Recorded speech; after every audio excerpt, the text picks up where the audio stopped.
Bonjour everyone, this is your Viprajesh again. Welcome back to TeamAutoTrend channel. Well, previously you may have already seen my detailed review of the turbo version of the Citroen C3 compact hatchback. But today over here we have the exact same Citroen C3, however this is the non-turbo version. So with this 1.2 litre 3-cylinder non-turbo engine, the Citroen C3 aims to compete against the Tata Punch and the Maruti Suzuki Baleno, and it claims to offer similar levels of performance. But to test this performance on road, actually today we are going to take this non-turbo Citroen C3 onto Coimbatore city roads and test it out in Coimbatore city traffic, while also judging it on highways and flyovers as well. So let's see how does this perform. But before that, please make sure to subscribe to our channel, as we provide detailed reviews of all variants of all cars in English for you. And you can also follow us on Facebook, Instagram and Twitter for regular timely updates. So let's get on with this drive review, shall we?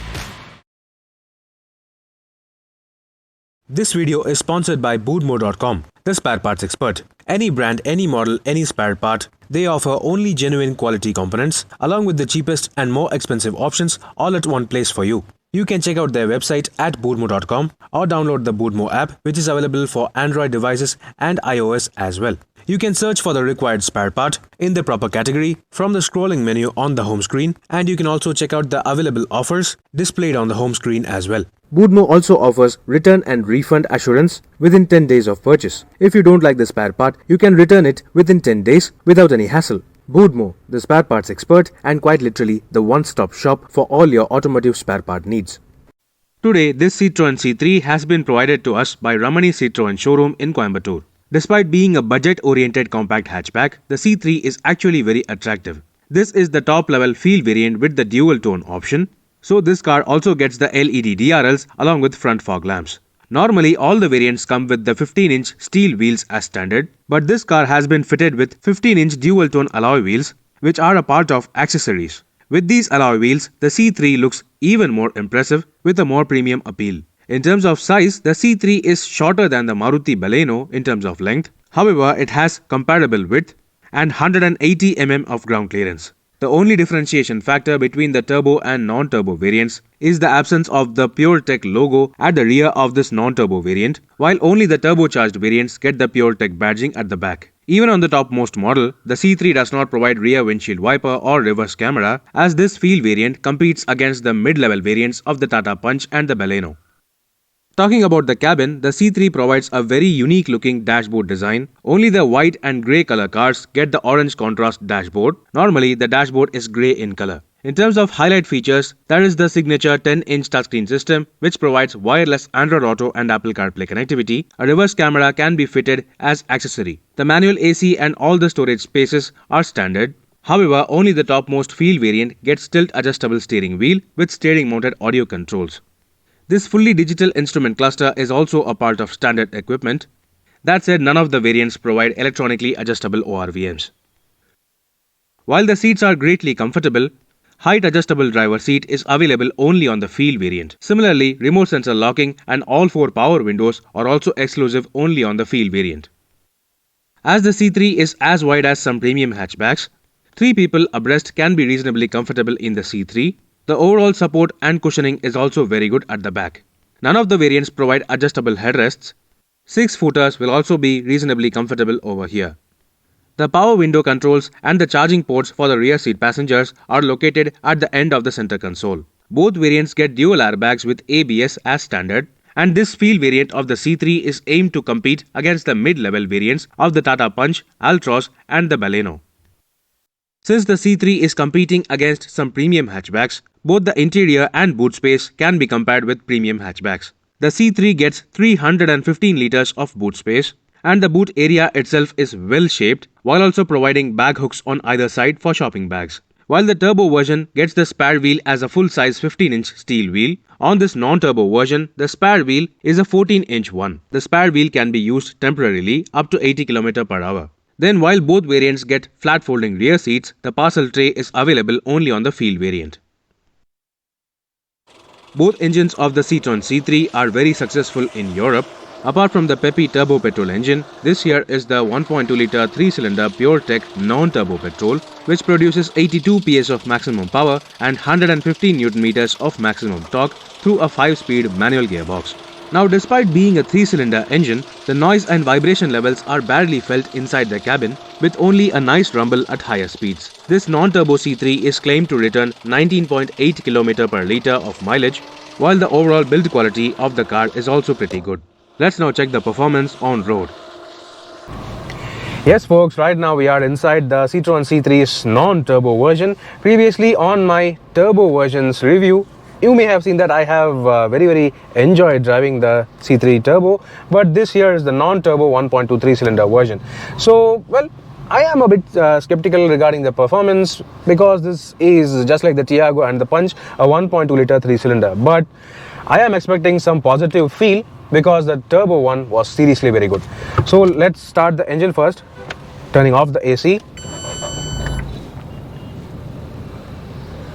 Initially for the first 2 seconds there is that slight bit of 3-cylinder vibration through the pedals, but after that it just smoothens out. There is nothing in terms of vibration or thrumming or any noise levels. It is in fact surprisingly very refined for a 1.23 cylinder. So starting the drive without depressing the accelerator, okay, the bottom end response is actually okay, the creep function is decent. Now actually getting on to flyover now. Okay, in second gear that was 50. Now in third gear that was 70. And now in fourth gear, okay, in the initial bit of fourth gear it has that slight bit of flat spot, but after that, okay, that now I'm doing 85, 90, and now in fifth gear. All right, yeah, except for that slight flat spot on the mid part of the power band, it actually goes good. The overall torque tuning, the power response is actually pretty decent and very impressive for a 1.23 cylinder. It is completely in contrast to what we have seen on the Tata Punch, because the Tata Punch usually has a rather large flat spot in the mid-range, but this does not have that. It is actually very well in terms of response. And obviously catching up with traffic and all is very easy thanks to the rather responsive bottom end and very impressive mid-range tuning as well. And obviously yes, the ride quality is great. It can handle very well. The comfort is superb. Like you may have seen on the flyover joints, it did not phase the car at all. It was always flat. Wow, this is actually not a very compact car. That's what I feel. It feels like a much more expensive car while driving, especially on bad roads, thanks to the overall masking ability of the speed and the comfort and handling manners. So yes, I have got a decent stretch ahead of me. It is not exactly a highway, but well, I can see how does this Citroen C3 non-turbo perform in moderate country-like roads and on speed bumps. So let's get on. As I already said, the mid-range is pretty good. The bottom end is strong. And let's get on. Wow, in the third gear, it just goes. In the mid-range, it has some serious strong performance. And due to the size of this car, it is very compact. Even though being almost similar to premium hatchbacks in terms of dimensions, it is very easy to judge, easy to handle thanks to these rather thin pillars and rather large windows as well. Now getting on to the urban background. Yes, here we have speed bumps, curvy roads, and yes, it just has that magic carpet like feel. It does not transfer all the bolts and that sharp frequencies through inside the cabin. It just masks everything. It just isolates you completely. I am actually very impressed with Citroen's ride quality tuning, suspension tuning and handling as well. This actually gives me a lot of confidence to take bad roads and speed bumps at higher speeds. Speeds which normally you would not go on other cars on speed bumps. So yes, taking At 25 km/h, that's how it felt. It did not feel anything on the inside. This is actually a very special car. Yes guys, we are back on the main road, and here, well, there is a massive flyover, as you can see. So this is the place where I can get to, okay, I can get to some higher speeds, some decent speeds to judge the performance. And as I already said, the mid-range is pretty good even with the air conditioning on. Oh wow, so that was nice. And now I'm doing in fourth gear. I'm doing, let's get to 80, and that's 80. So now into fifth. Yeah, there is that obvious very slight flat spot, but beyond that it just goes.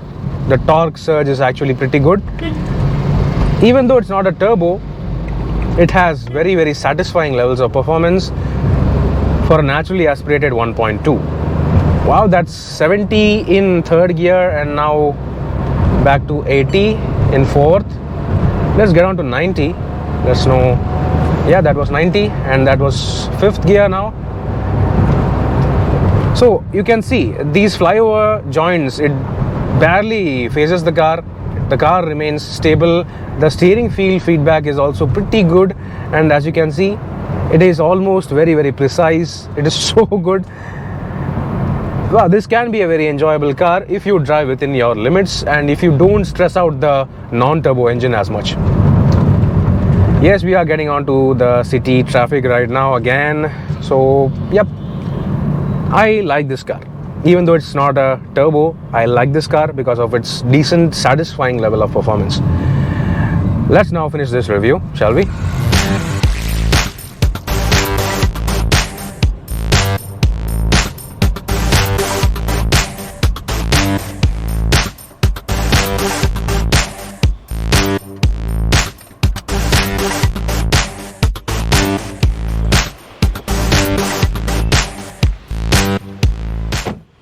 Well friends, that was a detailed drive review of the brand new Citroen C3 non-turbo. According to me, this non-turbo Citroen C3 itself has pretty much satisfying performance, and it feels definitely more enthusiastic than the Tata Punch, while also being almost equivalent to the Maruti Suzuki Baleno in terms of on-road performance as well.